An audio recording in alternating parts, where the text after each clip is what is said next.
આવી અફવાઓ કોણ ફેલાવે છે કે આવતીકાલે યુદ્ધ થવાનું છે? યુદ્ધ નથી થવાનું. આવતીકાલે થવાની છે ગુજરાતમાં સિવિલ ડિફેન્સ મોક ડ્રીલ. અને આ મોક ડ્રીલ એટલા માટે કરવામાં આવી રહી છે કે કાલે ઉઠીને જો કદાચ યુદ્ધ થાય તો એ સમયે આપણે શું કરવું એની તાલીમ આપવા માટે આ મોક ડ્રીલ થવાની છે.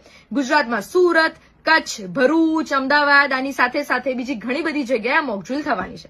આ મોક ડ્રીલને સમજવા માટે બે પાર્ટ કરીએ. પાર્ટ 1 જે છે સાયરન પાર્ટ એન્ડ પાર્ટ 2 જે છે અંધારપટ એટલે કે બ્લેકઆઉટ પાર્ટ. 1999માં જયારે કારગિલનું યુદ્ધ થયું હતું ને ત્યારે સેમ પરિસ્થિતિ સર્જાઈ હતી. અમદાવાદમાં મણિનગર, YMCA વાળો જે રૂટ છે, સિંધુ ભવન વાળો જે રૂટ છે, આની સાથે સાથે બીજા ઘણા બધા એરિયામાં એક સાયરન ફિક્સ કરવામાં આવશે. એ સાયરનની આસપાસના 3 થી 5 કિલોમીટરના અંતરમાં આ સાયરનનો અવાજ સંભળાશે. જેવો સાયરનનો અવાજ સંભળાય એટલે તમારે સમજી જવાનું છે કે તમારે એક સેફ જગ્યાએ જતું રહેવાનું છે.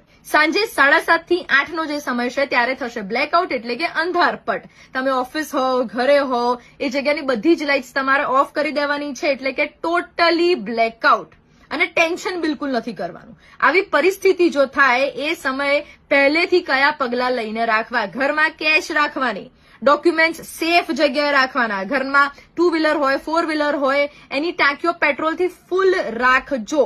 એની સાથે સાથે મહેરબાની કરીને પેલા વોટ્સએપ ગ્રુપમાં અફવા ફેલાવવાનું બંધ કરી